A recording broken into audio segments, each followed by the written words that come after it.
नमस्कार दोस्तों, कहानियों की श्रृंखला में आज सुनेंगे मालती जोशी जी की कहानी बहुत दूरियां हैं मेरे आसपास। लेकिन उससे पहले मेरा आपसे विनम्र अनुरोध है कि अगर मेरे द्वारा सुनाई हुई कहानियां आपको अच्छी लगती हैं तो मेरे चैनल को सब्सक्राइब ज़रूर करें, लाइक करें और अपने दोस्तों और परिचितों में शेयर भी करें। बेल आइकन दबाना बिल्कुल भी ना भूलें। आज सुनिए बहुत दूरियां हैं मेरे आसपास। मैडम, यह रात की नींद का आगाज़ है या अभी आपकी सुबह ही नहीं हुई? क्या मतलब? मैंने उनींदी आंखों को बमुश्किल तमाम खोलते हुए पूछा। मतलब यह कि शाम के 7 बज रहे हैं और कमरे का हुलिया देखकर तो यही लगता है कि आज यहाँ झाड़ू भी नहीं लगी है। इसीलिए पूछ रहा था कि क्या आपकी सुबह ही अभी नहीं हुई है? बाप रे, 7 बज रहे हैं। मेरी नींद अब एकदम काफूर हो चुकी थी और मैं कपड़े संभालते हुए उठ बैठी थी। जी हाँ, शाम के 7 बज रहे हैं। आपका यह खाकसार 6 घंटे की चाकरी करके अभी अभी लौटा है। आपका आराम अगर मुकम्मल हो गया हो तो एक कप चाय मिल जाती। अब तो सोने का सवाल ही नहीं था। चुपचाप उठकर बाथरूम गई, खूब सारा ठंडा पानी आँखों और चेहरे पर छिड़का, तब जाकर नींद की खुमारी कुछ दूर हुई। तन की थकान और मन की उदासी अपनी जगह कायम थी। थकान शायद 2-4 दिन में उतर भी जाएगी, पर मन की उदासी। बाहर आकर देखा सोनल चाय बना रही थी। अरे बेटा, मैं तो आ ही रही थी। कोई बात नहीं मम्मा, एक दिन मैंने बना ली तो क्या हुआ? आप इतनी थकी हुई जो थी। मैं तो हैरान रह गई। यह खिलंदड़ी लड़की इस तरह सोच सकती है, इस पर विश्वास ही नहीं हुआ। पर उसके पापा को बेटी की यह समझदारी रास नहीं आई। बोले, ये एक दिन की बात नहीं है बेटे, अब तो शायद रोज़ ही तुम्हें चाय बनानी पड़ेगी। हाँ पापा, आपने ठीक कहा। अब दीदी जो नहीं है, फिर उनके हिस्से का कुछ काम तो करना ही होगा ना। कहकर सोनल जाने लगी तो मैंने कहा, अपना भी कप यहीं ले आती ना। मैं और सचिन तो कब से पी चुके। आपके लिए भी बनाई थी, पर आप इतनी गहरी नींद में थी कि जगाने का मन ही नहीं हुआ। आपके हिस्से की चाय भी हमने गटक ली। आज तुम लोग कॉलेज नहीं गए क्या? इन्होंने पूछा। गए थे ना पापा, पर जल्दी लौट आए। फिर दरवाज़ा किसने खोला? यह तो जैसे क्रॉस एग्जामिन कर रहे थे।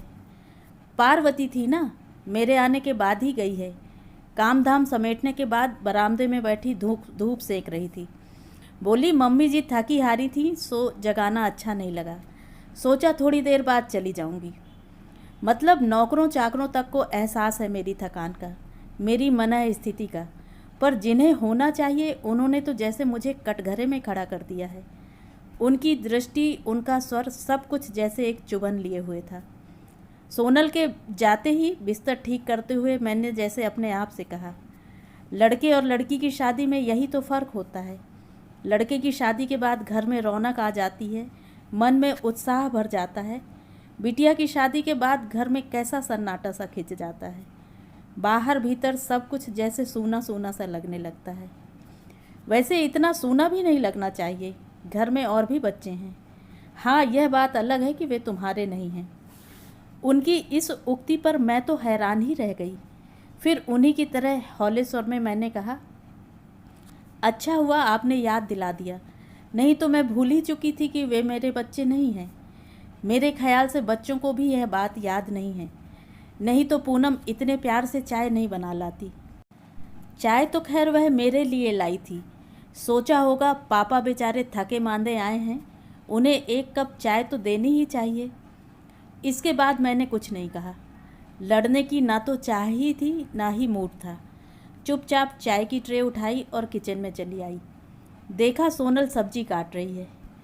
अरे बेटा, मैं तो आ ही रही थी। मम्मी, उसने रहस्यमय अंदाज में कहा, मैंने भरवा भिंडी बनाने की कोशिश की है, पर पापा को मत बताना, नहीं तो इतनी सी बात का इशू बना लेंगे।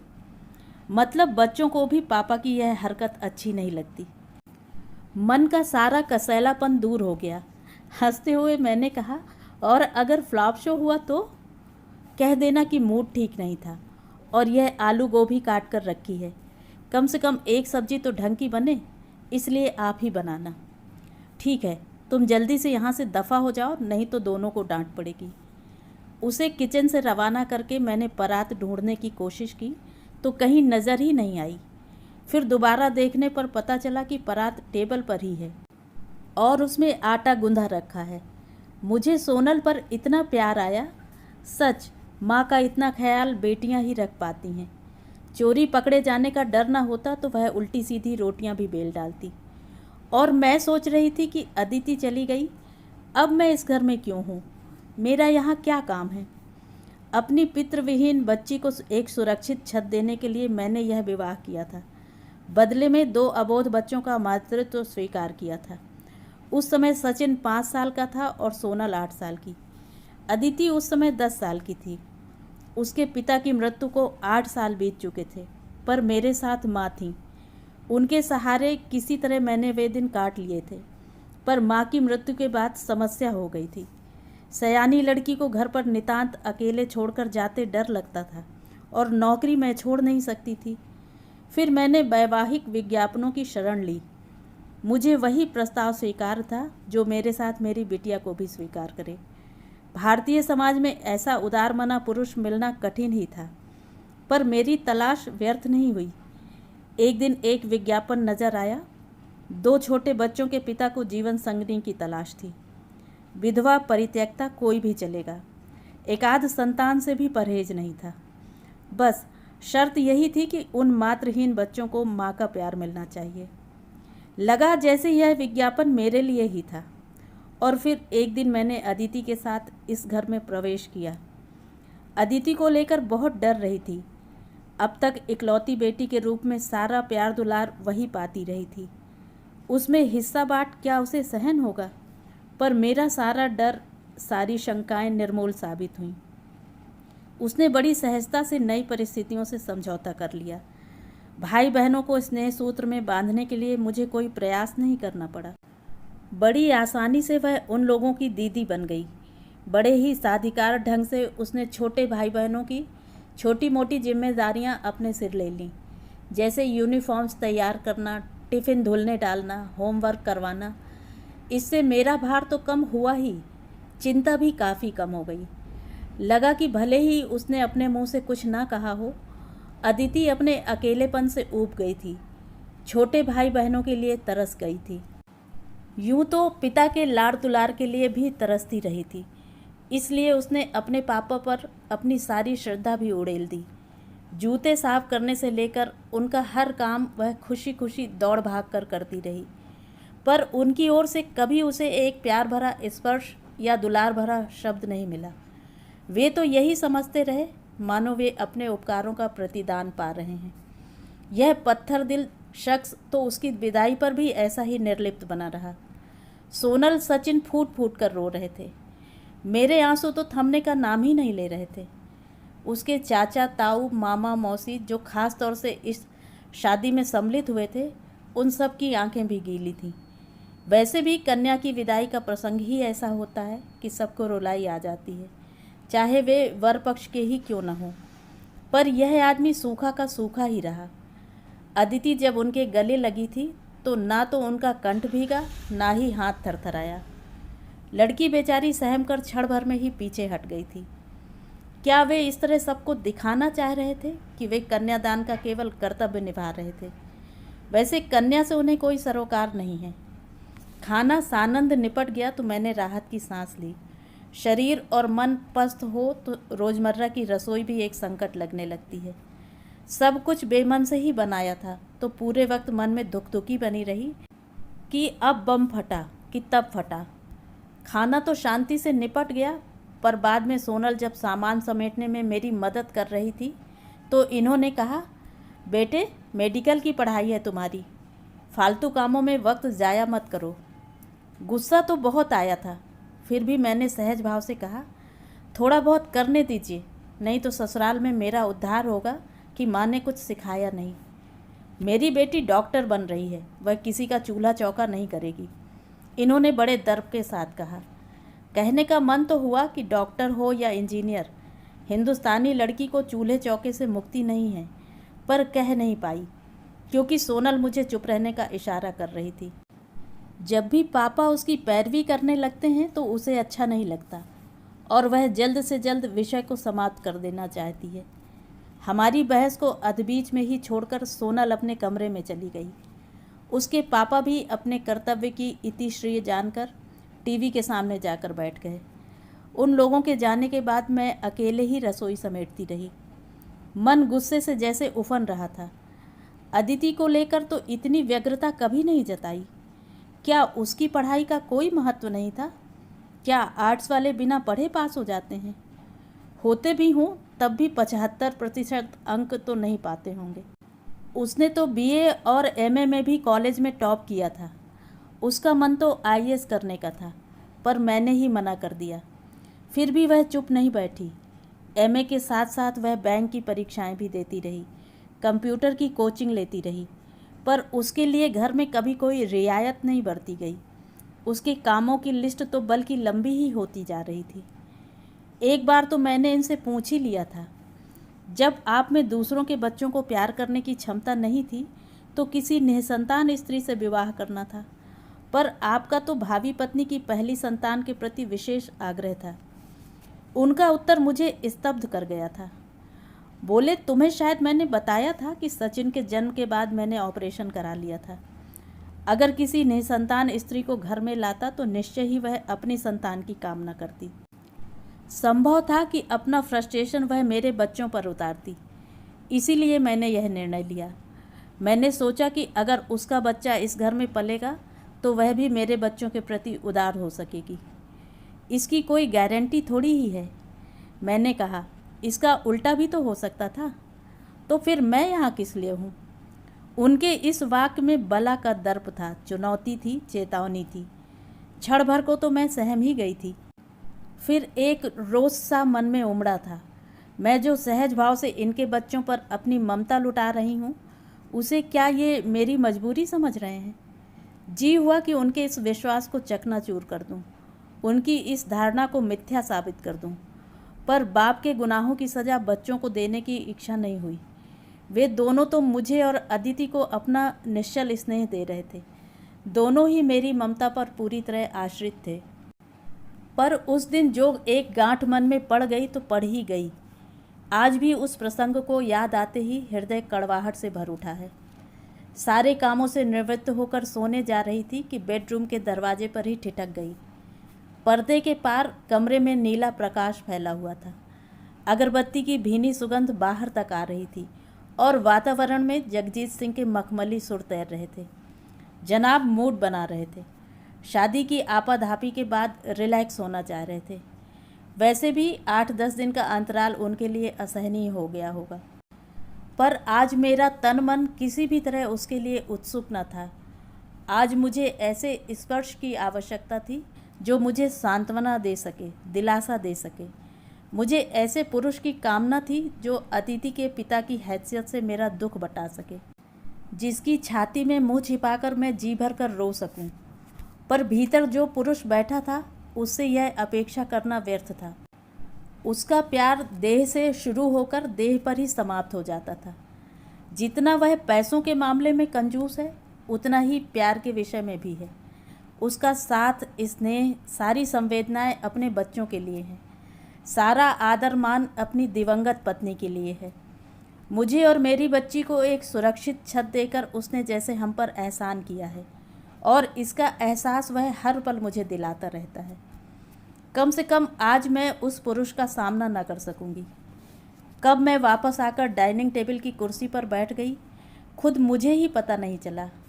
एक निचाट सूनेपन ने, अकेलेपन ने मुझे जकड़ लिया। लगा कि मैं एक उम्र कैद भोग रही हूँ और यहाँ से निकल भागने का कोई उपाय भी नहीं है। नौकरी छोड़ने का पछतावा पहले भी कई बार हुआ था, पर आज तो अपनी उस भूल पर सिर पटकने को जी चाह रहा था। उस समय यह ज़रूरी हो गया था। नौकरी के साथ साथ 3 बच्चों की जिम्मेदारी संभालना मुश्किल हो रहा था। सौतेली माँ का ठप्पा तो मुझ पर था ही। ज़रा सी भी चूक होती तो लोगों को बात करने का मौका मिल जाता। बाहर वाले तो खैर क्या कहते, मेरे सबसे बड़े आलोचक तो घर में ही मौजूद थे। फिर अदिति और सोनल दोनों बड़ी हो रही थीं। उन्हें नौकरों के भरोसे छोड़ते डर लगता था। बहुत मजबूरी में मैंने इतनी पुरानी नौकरी से त्यागपत्र दिया था। मेरी दूसरी शादी के बाद मेरी पेंशन भी बंद हो गई थी। हाँ, अदिति की बराबर मिलती रही, उसे मैं जमा करती रही। संकल्प ले लिया था कि इन पैसों को हाथ नहीं लगाऊंगी। जितना भी इकट्ठा होगा अदिति की शादी पर गहने बनवा दूंगी। नौकरी छोड़ते समय मुझे जो भी मिला मैंने फिक्स में डाल दिया था। उसके ब्याज से अपनी छोटी मोटी ज़रूरतें पूरी करती रही। वह पूरा पैसा शादी से पहले मैंने इनके हाथ में लाकर रख दिया। अदिति की शादी ही मेरे जीवन का एकमात्र ध्येय था। जाहिर था उतने पैसों से पूरा पड़ने वाला नहीं था। उन्हें अपनी ओर से भी कुछ लगाना पड़ा था, जिसका हवाला वे पिछले 8-10 दिनों में 50 बार दे चुके हैं। कई बार कहने का मन हुआ कि आपके घर में जो इतने बरसों से खट रही हूँ, कुछ उसका भी तो हिसाब लगाइए, पर इतनी अच्छी बात कहने की इच्छा नहीं हुई। और फिर अभी तो अदिति की सिर्फ शादी हुई है, अभी तो साल भर के 30 त्यौहार बाकी हैं। फिर उसके बच्चे, बच्चों के नेत्र शगुन, इन सब के लिए तो इन्हीं की शरण में आना है ना। सच, अपनी ही बनाई कारा में कैद होकर रह गई हूँ मैं। बाहर निकलने का कोई रास्ता नहीं है। उस अनचाहे पल को टाल कर यहाँ कितनी देर बैठ सकती थी मैं। कभी तो उससे 2-4 होना ही था। अनिच्छा से ही सही, उठना तो था ही।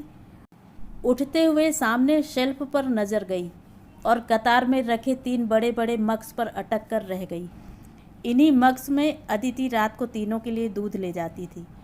और बहुत सारे कामों की तरह यह काम भी उसने स्वेच्छा से अपने ऊपर ले लिया था। नीले फूलों वाला मग अदिति का था, लाल वाला सोनल का और हरे पीले वाला सचिन का। मुझे जैसे सांस लेने के लिए थोड़ी सी मोहलत मिल गई। मैंने गैस जलाकर दूध गर्म किया। नीले फूलों वाले मग की ओर भीगे नैनों से देखते हुए बाकी दोनों में भरा और बच्चों के कमरे का रुख किया। कमरे में सोनल नहीं थी। सोचा शायद बाथरूम में होगी। उसका दूध ड्रेसिंग टेबल पर रखकर सचिन के कमरे में गई। वह कंप्यूटर के सामने बैठा था। मेरी आहट पाते ही बोला, दीदी उस दिन डिस्कवरी में देखा था ना। और बोलते बोलते वह एकदम चुप हो गया। पीछे मुड़कर मुझे देखा और बोला, सॉरी मम्मा, मैं समझा कि दरअसल याद ही नहीं रहा कि। मैंने धीरे से उसके सिर पर हाथ फेरते हुए निःशब्द भाव से आश्वस्त किया कि उसकी कोई गलती नहीं है और मैंने ज़रा भी बुरा नहीं माना। उसे मग पकड़ाकर सोनल के कमरे में लौटी तो देखा दूध अभी वैसा ही रखा हुआ था। सोनल का कहीं पता नहीं था। तभी बालकनी में एक छाया सी नज़र आई। देखा तो रेलिंग में टिकी सोनल शून्य में निहार रही थी। सोनल, मैंने धीरे से पुकारा तो वह एकदम चौंक पड़ी। उसने पलटकर पीछे देखा। उस समय उसका चेहरा आंसुओं से भीगा हुआ था। क्या हुआ बेटे? मैंने उसे सहलाते हुए पूछा। कुछ नहीं मम्मा, दीदी की याद आ रही थी। उस क्षण वे दोनों बच्चे मुझे इतने अपने लगे कि बस, वे भी मेरी तरह अदिति की याद में भीग रहे थे। मैं उसे हाथ पकड़कर कमरे में ले आई। पलंग पर बिठाते हुए कहा, सोनल, अब हमें उसके बिना जीने की आदत डालनी होगी। मुश्किल तो है पर धीरे धीरे आदत पड़ जाएगी। कहते कहते मेरा स्वर भी भीग गया। अब अलग यह था कि मैं रो रही थी और वह मुझे सांत्वना दे रही थी। बहुत देर से रुकी रुलाई इस तरह अनायास बाहर निकल आई। मन बड़ा हल्का हो गया। मम्मा, आज रात आप मेरे पास सो सकती हैं? मैंने प्रश्नार्थक नज़रों से उसकी ओर देखा। दरअसल इस कमरे में कभी अकेले सोई नहीं हूँ ना मैं। छोटा था तो सचिन मेरे साथ सोता था, फिर दीदी आ गई।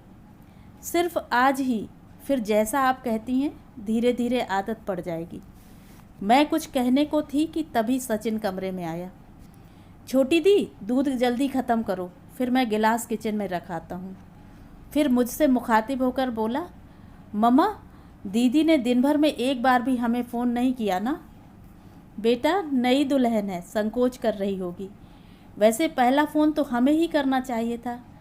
कम से कम पहुंचने की सूचना तो दे देते, पर याद ही नहीं रहा। अभी कर दें? वह एकदम उत्साहित हो उठा। बड़ी मुश्किल से हाथ पकड़कर मैंने उसे रोका। अभी नहीं बेटा, फ़ोन पता नहीं किसके कमरे में होगा। इतनी रात गए उन लोगों को परेशान करना ठीक नहीं है। इस बार दीदी आएगी ना, तो हम लोग उसे एक मोबाइल लेकर देंगे, फिर कोई समस्या नहीं रहेगी। सोनल ने अपना खाली मग उसे पकड़ाते हुए कहा, किचन में रखने जा रहे थे ना, सिंक में रखना, टेबल पर मत छोड़ देना। उसके जाते ही बोली, ताड़ सा लंबा हो गया है पर अक्ल नाम मात्र को नहीं है। यह वक्त है उन लोगों को फ़ोन करने का? अभी छोटा है रे, इतनी ऊंच नीच कैसे समझेगा? ज़रा सा कद निकल आया तो क्या हुआ, अभी बच्चा ही तो है। वह बुद्धू नहीं है, बस भोला है। भगवान करे उसका भोलापन ऐसा ही बना रहे। किचन से लौटकर सचिन मेरे पास ही बैठ गया। मैं पलंग की पाटी से टिक कर बैठी थी। दोनों बच्चे मेरे अगल बगल बैठे थे। बड़ी सी रजाई हम लोगों ने अपने पैरों पर डाल रखी थी। बड़ा अच्छा लग रहा था। थोड़ी देर इधर उधर की बातें होती रही कि सचिन ने एकदम कहा, शिट, दीदी नहीं है तो बड़ा बोर लग रहा है। अब इसकी आदत कर लो बच्चू जी, 3-4 साल बाद ये महारानी भी फुर्र हो जाएंगी। फिर रह जाएंगे बस हम, तुम और तुम्हारे पिताश्री। तब यहाँ दिन में उल्लू बोलेंगे। सोनल एकदम ताव में आ गई। 3-4 साल बाद मुझे कहाँ भेज रही हैं आप? वहीं जहाँ सब लड़कियाँ जाती हैं। साफ कह देती हूँ, मैं कहीं नहीं जाने वाली। ऐसा तो सभी लड़कियाँ कहती हैं, पर शादी तो करनी ही पड़ती है ना। हाँ, करियर का कचरा करने के लिए शादी से अच्छा बहाना कौन सा हो सकता है। आपने दीदी के साथ तो मनमानी कर ली, पर मैं दीदी नहीं हूँ, यह जान लीजिए। यह क्या कह रही हो सोनल तुम? मैंने कौन सी मनमानी की है? क्यों, क्या आपको पता नहीं था कि दीदी प्रीलिम्स की तैयारी कर रही हैं? आप जानती थी कि वे बैंक की परीक्षाएं दे रही हैं, पर आप तो जैसे पीछे ही पड़ गईं। जानती हैं कितने बेमन से वे शादी के लिए तैयार हुई थीं। बोली, माँ की ज़िंदगी का तो बस एक ही मकसद रह गया है, मेरी शादी तो कर ही लेती हूँ। रोज़ रोज़ की चकचक से तो मुक्ति मिलेगी। भाग में होगा तो शादी के बाद भी पढ़ लूँगी। मैं तो स्तब्ध रह गई। मेरी बेटी इन लोगों के साथ इतनी अंतरंग थी और मुझे उसके मन का पता ही नहीं चला, या कि मैंने जानबूझकर उसे अनदेखा किया। उसकी शादी की चिंता ने ही जैसे मेरा तन मन व्याप लिया था, और आपको सिर्फ दीदी की शादी से सरोकार था। वही आपकी ज़िंदगी का मकसद था। हम लोग कुछ भी नहीं हैं। शर्म से मैं पानी पानी हो गई। मेरे मन का चोर सोनल ने कितनी आसानी से पकड़ लिया था। इन बच्चों के पिता अदिति को सहज स्नेह नहीं दे सके तो मैंने उन्हें हमेशा कटघरे में खड़ा किया, पर मैं भी तो अदिति की शादी से परे कभी कुछ सोच ही नहीं सकी। सचिन और सोनल को लेकर कोई भी सपना मैंने नहीं देखा। क्यों? सोनल के स्वर का आक्रोश बहुत चुभने वाला था। उसकी आंखों में लिखे आरोप पत्र को मैं सहज ही खारिज नहीं कर सकती थी, पर बचाव तो करना ही था। मैंने दोनों को अपने से सटाते हुए कहा, ऐसा कहना पड़ता है बेटा, नहीं तो वह तैयार थोड़े ही होती। हमें बीच में सांस लेने के लिए थोड़ा वक्त तो चाहिए ना। इस शादी के खर्च को पाटने में 3-4 साल तो लग ही जाएंगे। फिर तुम्हारी शादी है, इस लंबू राम की पढ़ाई है। सब कुछ एक साथ थोड़े ही हो पाता है, प्लानिंग तो करनी ही पड़ती है। मेरे एक एक शब्द के साथ सोनल के चेहरे का तनाव धीरे धीरे कम होता चला गया और मैंने राहत की सांस ली। तभी दरवाजे पर आहट हुई। बच्चों के पिताजी सामने खड़े थे। उनकी आंखों में कौतूहल था। क्या कॉन्फ्रेंस हो रही है? कुछ नहीं, बच्चे ज़रा लोनली फील कर रहे थे तो पास बैठ गई। और लोग भी लोनली हो रहे हैं तो आप भी आ जाइए ना, बच्चों को अच्छा लगेगा। मैंने अपने पैर सिकोड़ते हुए कहा। कहना चाह रही थी कि आप भी प्यार की इस गर्माहट का एहसास कीजिए, पर कह नहीं पाई। पता नहीं समझ पाते भी कि नहीं। तो ये थी कहानी। कहानी आपको कैसी लगी कमेंट करके ज़रूर बताएं।